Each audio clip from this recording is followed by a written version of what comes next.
Aí galera, hoje nós vamos falar sobre uma banda que acho que fez parte da história, eu acredito que de 80% de quem diz que gosta de rock, né? Ou que se sente atraído pela música dita, chamada rock. Eu acredito que o Pink Floyd, que é a banda que nós vamos falar hoje, tem pelo menos 10% de participação, aí vai de cada um, na vida de quem tem apreço por música. Porque o Pink Floyd é realmente uma banda excepcional, né? No sentido musical, harmônico, no sentido de transformação do dito mundo artístico, né? E eles encabeçaram o estilo que a gente costuma dizer ou chamar de rock espacial, rock progressivo, né? Rock experimental.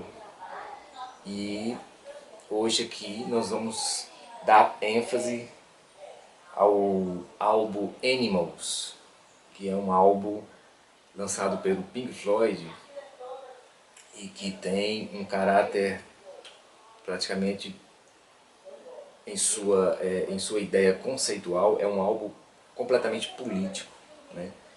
O álbum Animals, ele foi uma ideia que o Roger Waters já vinha desenvolvendo, porque o Roger Waters, a gente sabe que ele praticamente já estava dominando o Pink Floyd. Era o ano de 1976 e ele costumava reunir ideias em vários cadernos que ele guardava, né? E nesses cadernos ele fazia lá uma espécie de história que envolvia alguns tipos de animais, ideias que ele havia desenvolvido depois que ele leu o livro Revolução dos Bichos, de George Orwell, né? E lembrando que o George Orwell é o mesmo que escreveu 1984, um livro que fala de opressão, de submissão, e que está ligado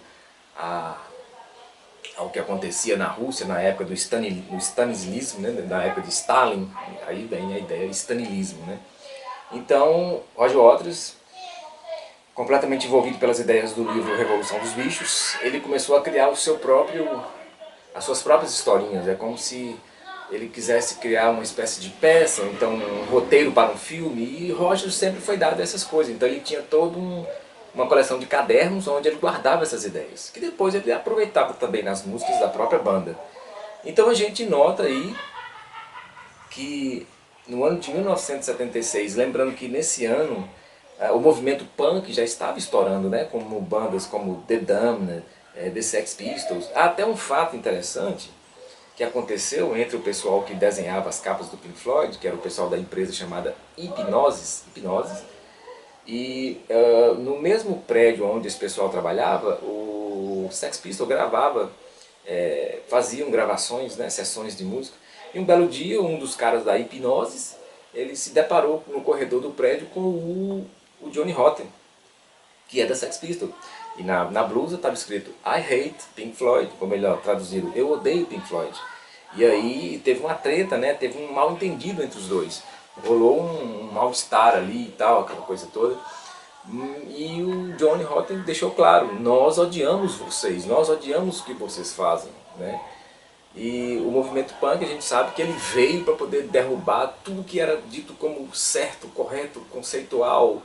O movimento punk era exatamente aquela coisa que significa o niilismo, né? O nada, não é isso? A volta à barbárie. Mas, bom, voltando aqui à nossa história, e lembrando que como é interessante, né? Ao mesmo tempo que o Pink Floyd levava um som totalmente, como é que se diz? Totalmente conceitual, a gente se deparava ao mesmo tempo com estilos musicais que se chocavam, né? Era um choque, até pode-se dizer, um choque cultural, né? Interessante tudo isso. A história da música sempre teve esses embates, né? Como hoje a gente vê a questão desse funk feito no Brasil, como que a gente tem essa luta cultural de dimensões, né? Dimensões. E aí então a gente percebe que o Rogers, ele era dado a guardar as suas ideias, e foi o que ele fez criando esses personagens. Ele criou os porcos, né? que na concepção dele era como se fossem esses políticos, né? Esses políticos que dominam tudo, que façam que tudo sempre esteja tudo bem para o resto da população. E Rogers também criou os cachorros, que são aqueles empresários, né? Os cachorros, como se diz, eles ficam de boca aberta, né? Rosnando, esperando abocanhar o seu pedaço. Isso é os cachorros, né?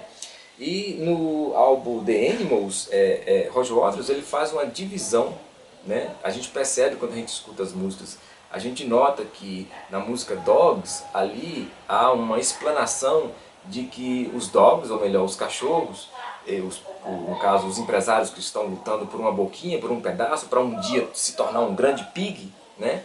Eles, na música, eles colocam os dogs como aquelas pessoas que primeiro eles dão o alimento para que a ovelha venha comer. E, como se diz, a ovelha percebendo que o dog está dando o cachorro, a ovelha vai ficar por ali. O cachorro propõe, então a você eu dou o trabalho, e em troca eu dou comida. Quer dizer, é uma espécie de submissão, não é isso?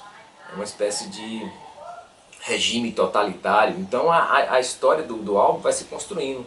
Os dogs vai arrebanhando as ovelhas para trabalharem para eles, para que um dia os dogs se tornem os pigs, ou os grandes políticos, aqueles que estão no topo da cadeia que tudo comanda. Então o álbum The Animals, ele tem como é que se diz? Ele atira para vários lados no sentido mudança de paradigmas, porque até então o Pink Floyd ele tinha uma linha bastante como é que se diz, centrada no rock progressivo. Tudo bem, o Animals ele continua com esse lado progressivo bem forte, né? No tamanho das músicas, né? Nas grandes suítes que a gente percebe ali, que é o caso de Dogs, por exemplo, que tem quase 20 minutos, a gente nota ali que o lado político de Roger Waters estava muito exacerbado, né? Essa luta dele contra a exploração do menos favorecido, essa coisa que ele sempre teve, né? De demonstrar um lado meio socialista e tal. Só que existe controvérsias. A gente percebe que há controvérsia, porque ele próprio já era um milionário, né? A banda Pink Floyd tinha um corpo técnico que trabalhava para eles ali e que, né, davam a eles uma vida muito boa. Então a gente nunca consegue ter uma ideia formada, completa de como que é essa coisa de lutar pelos menores, sendo que você também está lá no topo, né? Então assim, mas tudo bem, o papel da arte é esse, né? É alertar, é mostrar, é fazer a gente entender através da arte como que o mundo funciona. Então o álbum Animals, com o seu lado político, ele levou encabeçou toda essa ideia do livro Revolução dos Bichos e jogou ali de forma que as pessoas tivessem acesso, né? Isso de uma forma mais diluída. E nas histórias ali que vão se formando através do álbum, que é o caso das músicas Dog, Pigs, The Different One, quer dizer, Pigs, 3 tipos diferentes, né? E aí o álbum finaliza com Sheep. Sheep significa ovelha. Ovelhas são as pessoas submissas, né? Há um momento da música Sheep em que a gente percebe que os dogs eles acabam se autoconsumindo na briga uns com os outros para poder se transformar em pigs, para estar no topo. E aí a gente, escutando o álbum, entendendo as letras, a gente percebe toda essa confluência, né? Uns se auto-aniquilando aos outros. O que sobra no final é o povo submisso e os pigs sempre controlando as pessoas. Agora a gente nota uma coisa interessante. Nesse álbum, o Pink Floyd, ele levou assim, o lado musical de uma forma mais agressiva. A gente percebe nas guitarras, principalmente naqueles riffs que dá entrada na música Pigs, The Three Different One. A gente nota que a guitarra de David Gilmour, ela está bastante agressiva naquela música. E não só ali, mas também na música Dog, a gente percebe que os solos de Gilmour, ele tá assim, ele chegou num nível estratosférico de compreensão, assim, que um nível muito alto, né? Quer dizer, eu costumo dizer que esse disco do Pink Floyd, ele foi levado para um lado técnico, de certa forma falando, que extrapola, entendeu? Extrapola todo o conhecimento de um baixista, de um guitarrista, de um baterista. Eles exploraram ao máximo a ideia harmônica. E engraçado que na época a banda passava por um momento ultra super difícil, a banda estava super ultra estressada com as outras turnês dos outros álbuns. A banda nos shows das turnês do The Animal, a banda estava tocando de forma, como se diz, David Gilmour de cabeça baixa, Roger Waters cuspiu num fã, porque o fã estava idolatrando a banda e Roger Waters se cansou daquilo ali, porque nos shows, Roger Waters, quando ele cantava a música Pigs on the Wings, ele costumava falar números. Que números são esses? Era a quantidade de shows daquela turnê que ele já tinha feito. Então ele estava cansado, então ele começava a falar os números. Né? Os números que já tinham passado, quer dizer, ele estava louco para que aquela turnê se encerrasse. E outra coisa, existe uma história do empresário da banda na época que comprou ações que se tornaram completamente podres. Nessa época o Pink Floyd afundou profundamente. Interessante, a música Pigs on the Wings é uma canção, uma canção de amor que o Waters fez para a ex-esposa, né?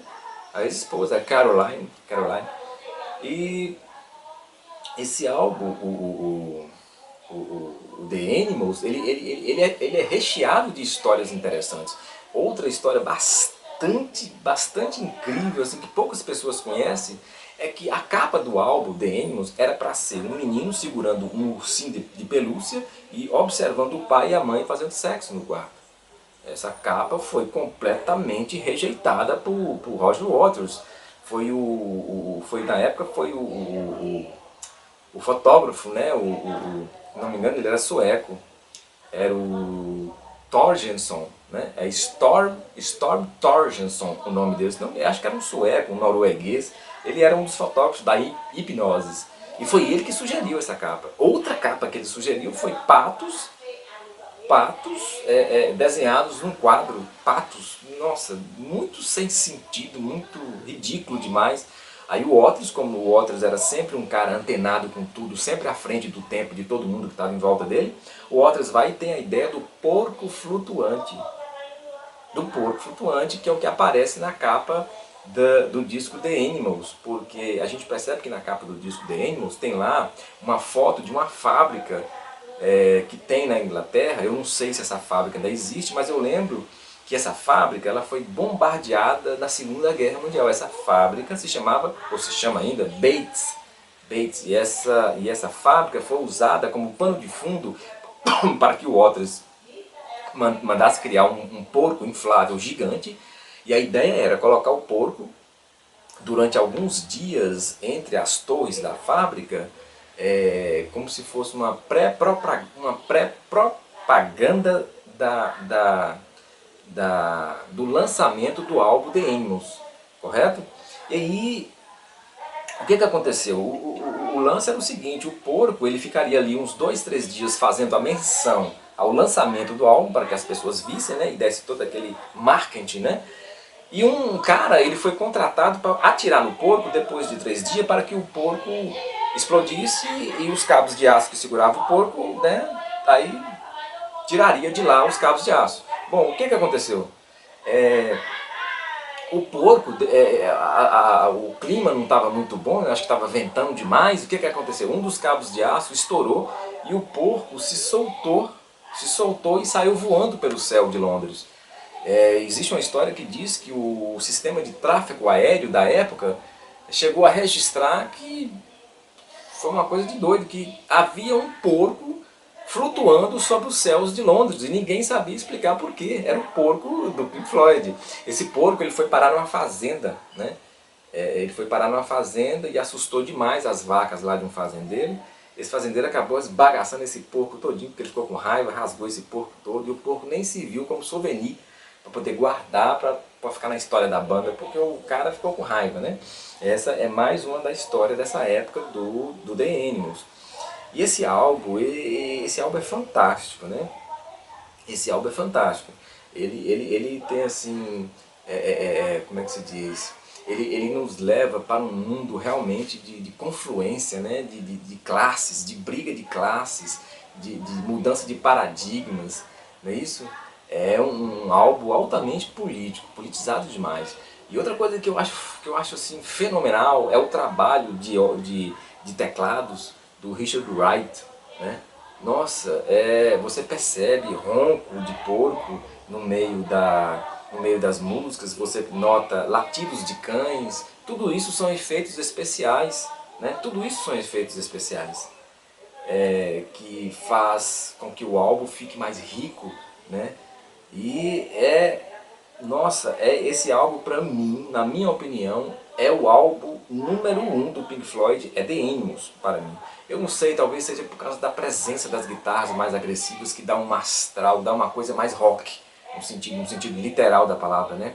E tem outra história interessante dessa época, que foi quando terminou um dos shows, o pessoal do Pink Floyd se reuniu num camarim, não sei como é que foi, aí o Roger Waters estava brincando com o empresário, brincando de brigar. Aí não sei como, alguma coisa que o Roger Waters estava segurando caiu e cortou o pé do empresário. Aí eles tiveram que ir urgente para o hospital. Indo para o hospital, o Roger Waters estava sendo acompanhado de uma mulher e de um psiquiatra. Aí, no hospital, o Roger Waters ali conversando com o pessoal que foi com ele, que foi levar o empresário, aquela coisa toda, o Roger Waters declara para o psiquiatra que estava com a ideia de criar um muro entre ele e a plateia. Assim nascia o pontapé para o que viria depois, The Wall.